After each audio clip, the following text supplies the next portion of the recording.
سورۃ القلم. اب یہ جو ہے سورہ ملک یہ منفرد ہے، جیسے سورہ قاف اس مجموعے میں منفرد تھی، باقی وہ 6 صورتیں جوڑوں کی شکل میں تھی. یہاں یہ کہ 3 سب گروپس آئیں گے، ایک منفرد 2 جوڑے. اب یہ جوڑے والی شکل ہے سورۃ القلم، اور پھر دوسری سورۃ الحاقہ. حاقہ میں آپ دیکھیں گے کہ انباء الرسل والی بات زیادہ نمایاں ہوگی، اور اس میں اس طرح کی کوئی بات نہیں. لیکن یہ سورہ نون اس اعتبار سے بہت اہم ہے کہ ابتدائی دعوت کا انداز جو محمد الرسول اللہ کا ہے وہ اس میں آیا ہے. اور ایک خیال یہ بھی رکھیے کہ اس کی پہلی 7 آیات کے بارے میں یہ خیال ہے بہت سے حضرات کا، جن میں میں بھی شامل ہوں، میں ان سے متفق ہوں، کہ یہ دوسری وحی ہے جو حضور پر ہوئی ہے. اس لیے کہ جو پہلا جب آپ نے آ کے بتایا مجھ پر وحی آئی ہے، فرشتہ آیا تھا، تو پہلا تاثر جو لوگوں کا تھا وہ یہی تھا کہ معلوم ہوتا کوئی دماغی توازن ٹھیک نہیں رہا. یہاں کہیں کوئی جن آ گیا ہے، آصف آ گیا. وہ جنات سے واقف تھے، فرشتوں سے واقف ہی نہیں تھے. تو کوئی جن ہے، کوئی بدرو ہے، وہ آ کر ان پر سوار ہو گئی. اچھے بھلے آدمی تھے. تو ایک ہمدردانہ انداز میں بھی کہا گیا، اور جو لوگ مخالفین تھے، ہر شخص کے ہوتے ہیں، انہوں نے اس کو ایک دوسرے انداز میں بھی بیان کیا. اس کا حضور پر فوری طور پر جو ہے، دیکھیے ابتدائی طور پر جب تجربہ ہوتا ہے تو اس کا صدمہ بہت شدید ہوتا ہے. یہی جو کل تک میرے قدموں میں اپنی نگاہیں بچھا رہے تھے، آج مجھے دیوانہ کہہ رہے، یہی لوگ، میں تو ان کی آنکھوں کا تارا تھا. تو صدمہ بھی شدید تھا. اس صدمے میں یہ آیتیں اتری ہیں حضور کی دلجوئی کے لیے. بسم اللہ الرحمن الرحیم، نون والقلم وما یسطرون. یہ آخری اور تیسری صورت ہے جو ایک حرف سے شروع ہوئی ہے، نون سے. سورہ قاف، سورہ صاد ہم پڑھ چکے ہیں. قسم ہے قلم کی اور جو کچھ یہ لکھتے ہیں، یعنی جو بھی انسان کا علمی ذخیرہ آج تک کا ہے وہ اس پر گواہ ہے. کس پر؟ مَا أَنتَ بِنِعْمَةِ رَبِّكَ بِمَجْنُونٍ، کہ اے محمد آپ اپنے رب کے فضل و کرم سے مجنون نہیں. بھلا مجنون ایسے ہوتے جنہوں نے کہا جھک ماری، جنہوں نے کہا حماقت کا ثبوت دیا. ایسی پاک و صاف زندگی، ایسی طہارت والی زندگی، پاکیزگی والی زندگی، ایسے بلند اخلاق. مَا أَنتَ بِنِعْمَةِ رَبِّكَ بِمَجْنُونٍ. آپ ان لوگوں کے کہنے کا آپ اتنا اثر نہ لیجیے، آپ اپنے رب کے فضل و کرم سے کوئی مجنون نہیں ہے. وَإِنَّ لَكَ لَأَجْرًا غَيْرَ مَمْنُونٍ، اور یقیناً آپ کے لیے تو وہ اجر ہے کہ جو غیر منقطع ہے، جس کا سلسلہ کبھی ختم ہی نہیں ہوگا. وَإِنَّكَ لَعَلَىٰ خُلُقٍ عَظِيمٍ، اور آپ تو ہے خلق عظیم کے اوپر فائز ہے. معراج انسانیت پر تو حضور پہلے ہی فائز تھے. یہ تو معراج نبوت اور رسالت ہے جو اب شروع ہو رہی ہے. معراج انسانیت پر تو محمد رسول اللہ اپنے اخلاق، اپنے کردار، اس کے اعتبار سے معراج انسانیت پر تو پہلے سے. انک لعلی خلق عظیم، بڑے اعلیٰ اخلاق اور بڑے اونچے کردار پر آپ ہیں. فستبصر ویبصرون، دیکھیے کیسے جیسے کہ کوئی بڑا چھوٹے کو سمجھاتا ہے. دیکھیے آپ ایسی فکر نہ کریں، ان قریب آپ بھی دیکھ لیں گے اور یہ بھی دیکھ لیں گے. بالکل کھل جائے گی بات.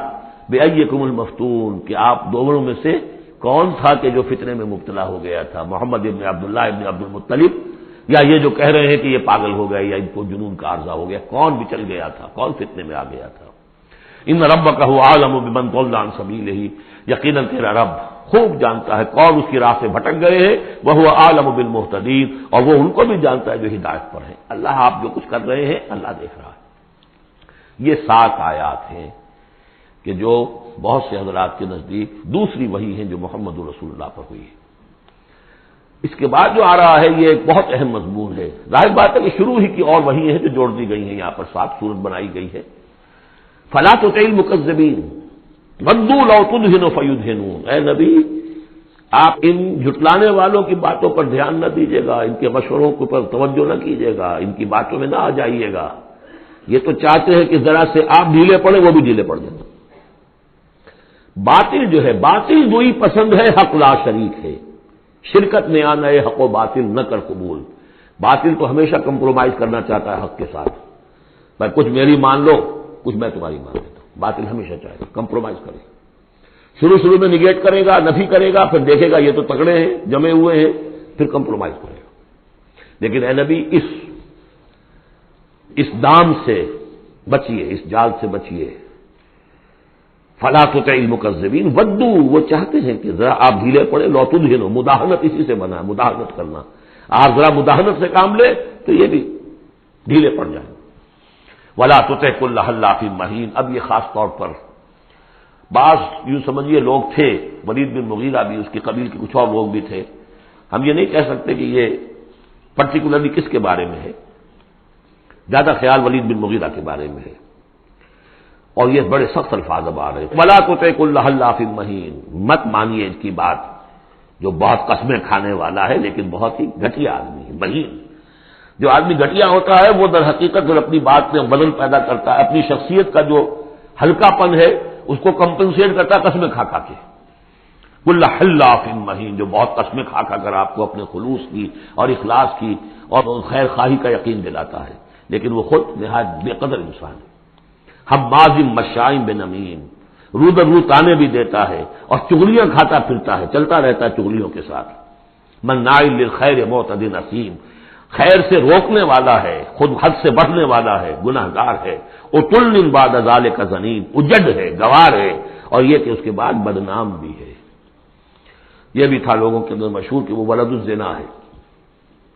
ان کان ذا مال و بنین، صرف اس گھمنڈ کی بنیاد پر کہ ہم نے اسے مال بھی دے رکھا ہے، مالدار ہے اور بیٹوں والا ہے۔ بیٹے تو کیسے کیسے اللہ نے دیے تھے، خالد بن ولید اسی کا بیٹا ہے نا، سیف من سیوف اللہ ولید بن مغیرہ۔ ان کان ذا مال و بنین اذا تتلی علیہ آیاتنا قال اساطیر الاولین، جب اسے ہماری آیات پڑھ کر سنائی جاتی ہے کہتا ہے یہ تو سب پرانی باتیں چلی آ رہی ہیں، ڈھکوسلے ہیں، یہ انہی کے قصے ہیں، پرانی نقلیں ہیں ان کی۔ سنصبہ علی الخرطوم، ہم اس کی سونڈ پر مہر لگائیں گے۔ ناک کوئی بہت بڑی ہوگی اس کی نمایاں، پھکنا سی ہوگی تو وہ سونڈ کا کہا گیا ہے۔ سنصبہ علی الخرطوم انا بلوناہم، اب یہ بڑی پیاری ایک تمثیل آ رہی ہے، تمثیل ہے یا واقعہ ہے۔ ایمان بالآخرہ کے لیے یہ بہت سہل، بہت عمدہ، بہت سلیس اور بہت عام فہم تمثیل ہے۔ انا بلوناہم کما بلونا اصحاب الجنہ، ہم نے انہیں آزمایا ہے، آپ پڑھ چکے ہیں نا، خلق الموت والحیات لیبلوکم ایکم احسن عملا۔ تو طرح طرح کے امتحان ہوتے ہیں، کسی کو غربت کا امتحان ہے، کسی کو دولت مندی کا امتحان ہے۔ ہم نے انہیں آزمایا جیسے کہ اصحاب الجنہ ایک باغ والوں کو آزمایا تھا۔ اذا اقسموا لیصرمن النہار مصبحین، جبکہ انہوں نے قسم کھائی کہ صبح صبح ہم اس کا پھل اتار لیں گے۔ باغ تیار ہے، آموں کا باغ ہے یا جو بھی باغ ہے، بالکل فصل تیار ہے، بس اب دیر نہیں کرنی ہے، صبح صبح جائیں گے۔ ولا یستثنون، انہوں نے انشاءاللہ نہیں کہا، پکا ارادہ کر لیا، بس جائیں گے، ایک باغ ہے ہمارا، بہرا رہا ہے، پھلوں سے لدا ہوا ہے، ہم نے سارا سامان کر لیا، رسیاں وسیاں سیڑھیاں ویڑیاں جو چاہیے سب فراہم کر لیا، اور صبح صبح جائیں گے۔ اب ظاہر بات ہے کہ پھر جو غفلت کی وجہ سے ان کے کردار کا ایک نقشہ ہے وہ کیا ہے، فطاف علیہ طائف من ربک وہم نائمون، ابھی وہ سوئے ہوئے ہی تھے کہ اس باغ کے اوپر تیرے رب کی طرف سے ایک پھرنے والا پھر گیا، کوئی بگولا آ گیا، ہوا کا کوئی آ گیا جس میں آگ تھی، فاحترقت، یہ ہم سورہ بقرہ میں پڑھ چکے ہیں، وہ سب جل کر راکھ ہو گیا۔ لیکن وہاں سب کچھ ہو چکا، انہیں پتہ نہیں، یہ اپنے گھروں سے چل رہے ہیں صبح ہی صبح۔ یہ ہے انسان کا معاملہ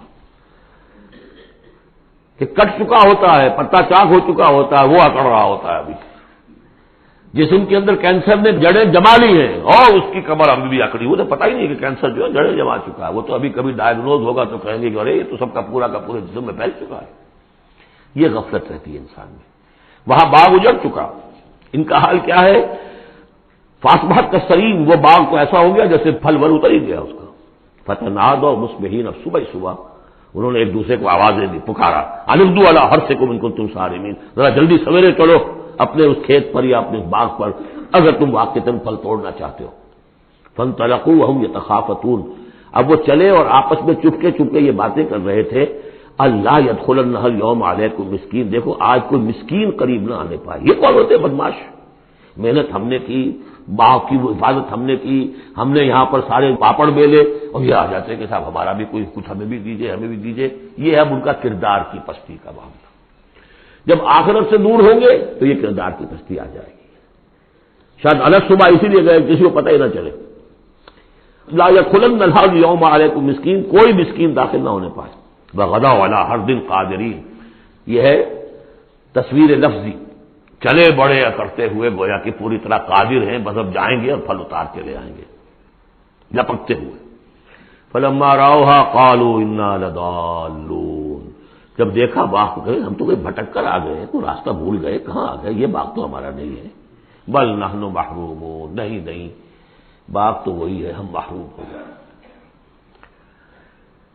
قال اوسطهم الم اقل لكم لولا تسبحون، ان کے درمیانی کوئی ان میں سے تھا، کوئی نیک بھی ہوگا جس نے کہا دیکھو میں تم سے کہا نہیں کرتا تھا، تم اپنے رب کی تسبیح کیوں نہیں کرتے، اسے یاد کیوں نہیں کرتے، اس کا حق کیوں نہیں ادا کرتے۔ قالوا سبحان ربنا انا كنا ظالمین، ان کا واقعی آپ صحیح کہہ رہے ہیں، ہمارا رب پاک ہے، واقعی ہم ہی ظالم تھے۔ فاقبل بعضهم على بعض يتلاومون، اب وہ ایک دوسرے کو ملامت کرنے لگے، تم نے اصل میں ہمیں زیادہ غافل کیا، تم نے وہ روش اختیار کر لی تھی جسے ہم اور دور چلے گئے اللہ سے اور آخرت کی یاد سے۔ قالوا یا ویلنا انا كنا طاغین، آخر کہا ہائے ہماری شامت، ہم تو واقعتاً سب کے سب ہی اپنے حدود سے تجاوز کرنے والے تھے۔ عسى ربنا ان يبدلنا خيرا منها، امید ہے ہمارا رب اس سے بہتر ہمیں دے دے گا، اگلے سال پھر جو فصل آئے گی ہم باغ کے اوپر محنت کریں گے وہ دے دے گا۔ انا الى ربنا راغبون، اب ہم پورے، اب دیکھیں رغبہ الى ربنا راغبون، ہم راغب ہیں اپنے رب کی طرف، اب ہم توجہ کرتے ہیں، توبہ کرتے ہیں پوری طریقے سے، اب جو سارے حقوق اللہ کو ادا کریں گے۔ عسى ربنا ان يبدلنا خيرا منها انا الى ربنا راغبون، الى کے ساتھ رغبت یہ ہے وَمَن يَرْغَبُ عَن مِّلَّةِ إِبْرَاهِيمَ إِلَّا مَن سَفِهَ نَفْسَهُ، یہ ہم پہلے پارے میں پڑھائے تھے، لفظ ایک ہے رغبت، الہ کے معنی کچھ اور ہے اور ان کے معنی کچھ اور ہو جائے، بالکل برعکس۔ اب جو اصل جملہ آیا ہے یہ ہے جسے ہم جب کہانیاں پڑھتے تھے کہ یہ کہانی ہے، this is the moral lesson of this story. Moral lesson کیا ہے؟ کذالک العذاب ولعذاب الآخرۃ اکبر لو کانوا یعلمون، اس طرح آتا ہے عذاب، اور یہ تو بڑا چھوٹا سا عذاب ہے، دنیا میں محنتیں ضائع ہو گئی ایک سال کی، اگلے سال توقع ہے کہ شاید دوبارہ توبہ کر لو، رجوع کر لو اور اللہ کا بھی حق ادا کرو، اللہ پوری تمہیں فصل دے دے۔ آخرت کے عذاب وہ ہے بہت بڑا، ایک دفعہ جب آنکھ کھلی گل کی تو موسم تھا خزاں کا، اور پھر واپس لوٹنے کا کوئی امکان نہیں، پھر توبہ کی کوئی شکل نہیں۔ کذالک العذاب ولعذاب الآخرۃ اکبر لو کانوا یعلمون، کاش کہ انہیں معلوم ہو۔ ان للمتقین عند ربهم جنات النعیم، اس کے برعکس جو اب متقی بندے ہیں ان کے لیے ان کے رب کے پاس نعمت والے باغات ہیں۔ افنجعل المسلمین کالمجرمین، کیا ہم اپنے فرما برداروں کو مجرموں کے برابر کر دیں گے؟ یعنی اگر باس بادل موت نہیں ہے تو پھر تو مجرم اور مسلم برابر ہو گئے۔ ایک نظم شاید آپ نے بھی پڑھی ہو، ڈیتھ دی لیولر، موت تو آ کر سب کو برابر کر دیتی ہے، چاہے کوئی محل میں رہتا تھا بہت اور وہ بڑے گدیلے نرم مخملی اور خواہ کوئی چٹائی کے اوپر یا ننگی زمین کے اوپر کہیں سوتا تھا اینٹ اپنے سر کے نیچے رکھ کر، موت کے بعد تو سب کا ایک ہی حشر ہے، ڈیتھ دی لیولر۔ لیکن ڈیتھ دی لیولر اگر اخلاقی لیول پر بھی ہو تو بڑا ظلم ہے۔ افنجعل المسلمین کالمجرمین ما لکم کیف تحکمون، تمہیں کیا ہو گیا ہے، تمہاری بت ماری گئی ہے، کیسا حکم دے رہے ہو، کیسی رائے بنا رہے ہو؟ دنیا میں کوئی حکومت ہوتی ہے جو اپنے باغیوں کو اور وفاداروں کو برابر رکھے؟ افنجعل المسلمین کالمجرمین ما لکم کیف تحکمون ام لکم کتاب فیہ تدرسون، کیا تمہارے پاس کوئی کتاب ہے جس میں تم نے پڑھا ہو کہ کوئی آخرت و آخرت نہیں ہے؟ ان لکم فیہ لما تخیرون، کہ تمہیں آخرت میں وہ سب کچھ مل جائے گا جو تم پسند کرو گے۔ ام لکم ایمان علینا بالغہ، کیا تم نے ہم سے کوئی قسم لے رکھی ہے جو ہمارے اوپر پوری اترنے والی ہو الی یوم القیامہ، قیامت کے دن تک؟ ان لکم لما تحکمون، کہ تمہیں وہ سب کچھ مل جائے گا جو تم چاہو گے۔ سلہم ایہم بذالک زعیم، اے نبی ذرا ان سے پوچھئے کہ کون ہے کہ جو اس کی کا ذمہ لیتا ہو۔ ام لہم شرکاء، کیا ان کے کوئی شریک ہے جو وہاں بچا لیں گے؟ فلیاتوا بشرکائہم ان کانوا صادقین، تو لائیں اپنے شریکوں کے اگر سچے ہیں۔ یوم یکشف عن ساق ویدعون الی السجود، جس دن کے پنڈلی کھولی جائے گی۔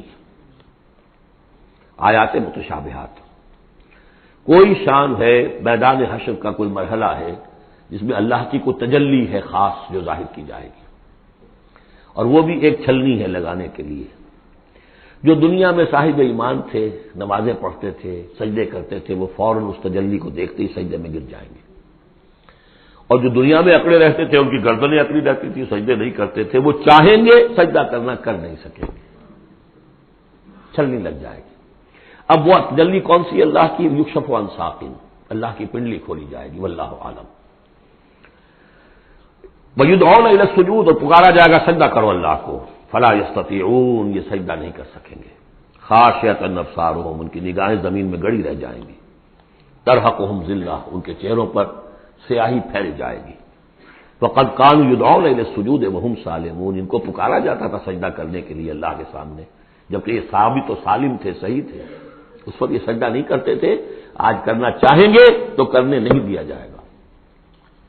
فَذَرْنِي، اب یہ انداز دیکھ لیجیے جو میں نے کہا تھا شروع کی صورتوں میں، تو اے نبی چھوڑیے مجھے، وَمَن يُكَذِّبُ بِهَذَا الْحَدِيثِ، جو اس قرآن کا اور جو آپ وہی پیش کر رہے ہیں جس کی تکذیب کر رہے ہیں، ذرا چھوڑیے مجھے اور ان کو، میں ان سے نبٹ لوں گا، ان کے بارے میں آپ زیادہ تشویش میں مبتلا نہ ہوں، ان کی باتوں سے زیادہ اثر نہ لیں، دلگیر نہ ہو، دل گرفتہ نہ ہو، رنجیدہ نہ ہو۔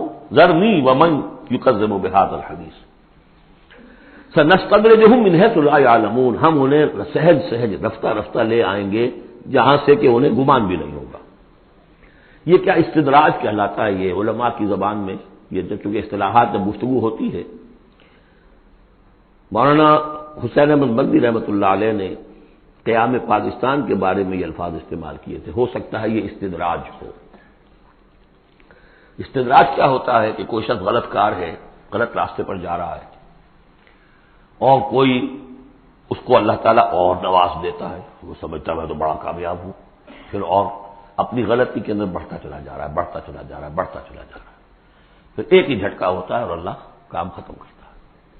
استدراج ہے درجہ درجہ، درجہ بدرجہ، اور اس کی رسی ڈھیل دے کر، اور اسے دنیا میں کامیابیاں دے کر، تاکہ اور خود سے باطل پورا ظاہر ہو جائے، اور وہ شدید سے شدید تر عذاب کا مستحق بن جائے، وہ استدراج ہے۔ ہم انہیں درجہ بدرجہ استدراج اس کے ذریعے سے لے آئیں گے، من حیث لا یعلمون، جس کا انہیں اندازہ بھی نہیں ہوگا۔ وَأُمْلِي لَهُمْ، اور میں ان کو ڈھیل دوں گا، مہلت دوں گا۔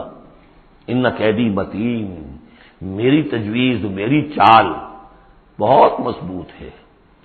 جیسے میں نے بارہا مثال دی ہے کہ اگر مچھلی کے حلق میں کانٹا پھنس گیا تو اب وہ شکاری ڈھیل دے رہا ہے، جائے گی کہاں، کانٹا تو لگا ہوا ہے۔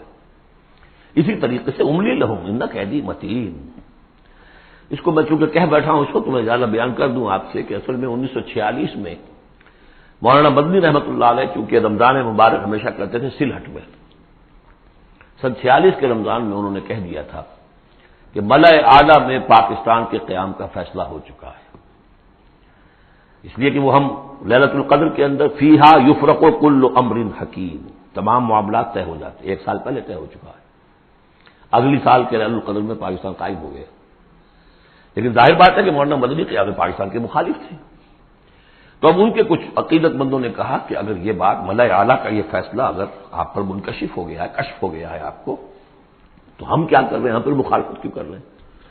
تو انہوں نے جواب میں یہ کہا تھا کہ یہ معاملہ ہے تکوینی، اللہ نے جو فیصلہ کیا ہے، کیوں کیا ہے یہ ہم نہیں جانتے، ہمیں دیکھنا ہے دنیا میں اپنے معاملات کو اپنی عقل سے کام لے کر، ان السمع والبصر والفؤاد کل اولئک کان عنہ مسئولا، ہمیں یہ دیکھنا ہے کہ مسلمانان ہند کے لیے کون سی تجویز بہتر ہے، صحیح تر ہے، اور ہمیں اس پر عمل کرنا ہے۔ تکوینی معاملہ ہو سکتا ہے استدراج ہو کہ مسلمانوں میں سے کچھ لوگوں نے جو غلط روش اختیار کی ہے، اللہ اور ڈھیل دے کر ان کے لیے کوئی بڑا عذاب لانے والا ہو، اور واقعہ یہ ہے کہ ایک بڑا عذاب ہم پر 71 میں آ گیا تھا، لیکن کچھ پتہ نہیں دوسرا عذاب اب سر پر آیا کھڑا ہو، لیکن اس کا سبب میرے نزدیک قیام پاکستان نہیں ہے، بلکہ اس کے بعد کا جو ہم نے طرز عمل اختیار کیا وہ ہے۔ تو یہ استدراج کے حوالے سے میں نے یہ وضاحت کر دی۔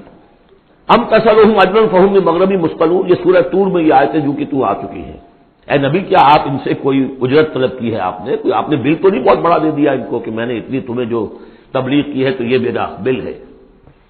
ام تسألهم اجرا فهم من مغرم مثقلون، کہ اس کے تاوان تلے دبے جا رہے ہیں یہ، ام عندهم الغیب فهم یکتبون، یا ان کے پاس غیب کا علم ہے جسے یہ لکھ رہے ہوں؟ فاصبر لحکم ربک، اے نبی صبر کیجئے، اور یہاں صبر کے بعد لام ہے، لحکم ربک، انتظار کیجئے اپنے رب کے حکم کا۔ اور یہاں نوٹ کر لیجئے آگے آ رہا ہے حضرت یونس علیہ السلام کا معاملہ، ان سے بس یہی خطا ہوئی تھی کہ اپنی قوم کے کفر اور مخالفت اور عناد سے غصے میں بھر کر، حمیت حق کا غصہ تھا، غیرت حق کا غصہ تھا، اللہ سے کوئی غصہ نہیں تھا معاذ اللہ، یہ کچھ مترجمین ادھر چلے گئے اللہ سے ناراض ہو کر، ذهب مغاضبا معاذ اللہ معاذ اللہ معاذ اللہ، ان کی بد کرداری اور ان کی مخالفت سے بد دل ہو کر غصے میں بھر کر چلے گئے، انتظار نہیں کیا اللہ کے حکم کا۔ فاصبر لحکم ربک کا، اپنے رب کے حکم کا انتظار کیجیے، ولا تکن کصاحب الحوت، اور دیکھیے آپ اس مچھلی والے کی طرح نہ ہو جائیے گا، اذ نادا وہو مکظوم، جبکہ اس نے پکارا، جبکہ وہ اپنے غم کو اپنے اندر ہی اندر پی رہا تھا، صدمے کو، اور جبکہ وہ اس مچھلی کے پیٹ میں لا الہ الا انت سبحانک انی کنت من الظالمین، میں نے ظلم کیا، میں زیادتی پر ہوں، لولا ان تدارکہ نعمت من ربہ لنبذ بالعراء وہو مذموم، اگر اس کا ہاتھ نہ پکڑ لیا ہوتا، نہ سنبھال لیا ہوتا اسے اس کے رب کے ایک انعام اور احسان نے، تو وہ تو پھینک ہی دیا گیا تھا چٹیل زمین پر مذمت زدہ۔ اس کو میں چاہتا تھا کہ آپ کو بتا دوں کہ اصل میں یہ علاقہ جو ہے بال بک کا علاقہ، اور وہ اس سے اوپر جو یہ عراق کا جو شمالی علاقہ ہے، وہاں کہیں نینوا کا شہر ہے، وہاں یہ تھے۔ اور آج کل جو دجلہ و فرات کا معاملہ ہے وہ تو چھوٹی ندیاں رہ گئی ہیں، اس وقت ہو سکتا ہے کہ وہ بڑے بہت بڑے دریا ہوں، اور وہاں سے وہ کشتی میں سوار ہو کر کہیں جا رہے تھے کہ کسی ویل مچھلی نے انہیں نگل لیا، اور یہ دریا گرتے ہیں اسی جو یہ گلف، پرشین گلف ہے یا عربک گلف ہے، جو بھی آپ کہیں اسے خلیج العربی یا پرشین گلف، اور وہاں سے ہو کر یہ مکران کے ساحل کے قریب تک وہ مچھلی لے آئی ہے، اور یہاں اس نے الٹ دیا اللہ کے حکم سے۔ تو وہ جو میں بتا چکا ہوں آپ کو احمد الدین مارہروی کے حوالے سے کہ جیم یقطین کا درخت اللہ نے وہاں اگا دیا، وہ سارا کام وہ نعمت ہے، لولا ان تدارکہ نعمت من ربہ لنبذ بالعراء وہو مذموم فاجتباہ ربہ فجعلہ من الصالحین، تو اس کے رب نے پھر اس کو نواز دیا، پسند کر لیا، اور اسے پھر صالحین میں سے کر دیا۔ وہی یکاد الذین کفروا، یہاں پر یہ نوٹ کر لیجئے کہ یونس ابن بطی یہ جو ہے ان کے بارے میں حضور نے فرمایا مجھے ان پر بھی فضیلت مت دو، اور ہم جو ہے وہ سارا جو ہے زور اس پر صرف کر دیتے ہیں، وہ افضل ہے، لیکن حاجت مشاقہ نہیں، صورت دل آرام رہا، ان کی کوئی ضرورت نہیں ہے، دنیا جانتی ہے، آج پوری دنیا مان رہی ہے۔ اگر مائیکل ہارٹ کہہ رہا ہے on top of the list a selection and gradation of the 100 most influential personalities of the world, human history, and putting Muhammad on top, تو جادو وہ جو سچ کر بولے گا خود بولے گا۔ یکاد الذین کفروا لیزلقونک بابصارہم لما سمعوا الذکر ویقولون انہ لمجنون، یہ سورت کا ابتدائی اور سورت کی انتہا یہاں پہ آ کر جڑ گئی ہے، اور یہ بھی سمجھ میں آ گیا نون سے کیوں شروع ہوا، یہ نون کہتے ہیں مچھلی کو، ظنون اذ ذهب مغاضبا، مچھلی ہی کا معاملہ، حضرت مچھلی والے کی بات پر صورت ختم ہو رہی ہے، اور یہ لوگ تو تلے ہوئے اس پر ہے نبی صلی اللہ علیہ وسلم لیزلقونک بابصارہم، کہ آپ کو وہ پھسلا دیں گے، آپ کے قدموں میں تزلزل پیدا کر دیں گے اپنی نگاہوں سے گھور کر، لما سمعوا الذکر، جب یہ سنتے ہیں، جب آپ اللہ کا کلام انہیں سناتے ہیں تو ایسے گھورتے ہیں۔ اور یہ بھی آتا ہے کہ اس کے لیے باقاعدہ انہوں نے یہ عاملین جو ہوتے ہیں جو اپنی وہ جو قوت ارادی کو مجتمع کر لیتے ہیں اپنی آنکھوں میں، وہ بس کرتے ہیں، اس کی ایکسرسائزز ہیں کہ پھر وہ کسی کو دیکھتے ہیں تو وہ آنکھوں کی تاب نہیں لا سکتا، ان کے کوئی شخص آنکھیں چار نہیں کر سکتا ان سے، تو ان کو بھی بلا کر جو ہے باقاعدہ حضور کے اوپر کوشش کی گئی کہ اسی کے ذریعے سے حضور، اصل بات تو یہ تھی کہ حضور کی جو قوت ارادی ہے اسے کسی طرح کل کر دیا جائے کہ وہ چھوڑ بیٹھے اس کام کو، بس اس کے لیے سارے حربے انہوں نے آزمائے۔ وہی یکاد الذین کفروا لیزلقونک بابصارہم لما سمعوا الذکر ویقولون انہ لمجنون وما هو الا ذکر للعالمین، اور نہیں ہے وہ ہوا قرآن کے لیے بھی اور حضور کے لیے بھی، یہ تو ایک نصیحت ہے، یاد دہانی ہے، حضور اپنی ذات میں بھی تو یاد دہانی ہے، اپنی ذات میں قرآن مجسم ہے، جیسے کہ ام المومنین حضرت عائشہ صدیقہ رضی اللہ تعالیٰ عنہ نے فرمایا کان خلق القرآن۔ بارک اللہ لی ولکم فی القرآن العظیم ونفعنی وإیاکم بالآیات والذکر الحکیم۔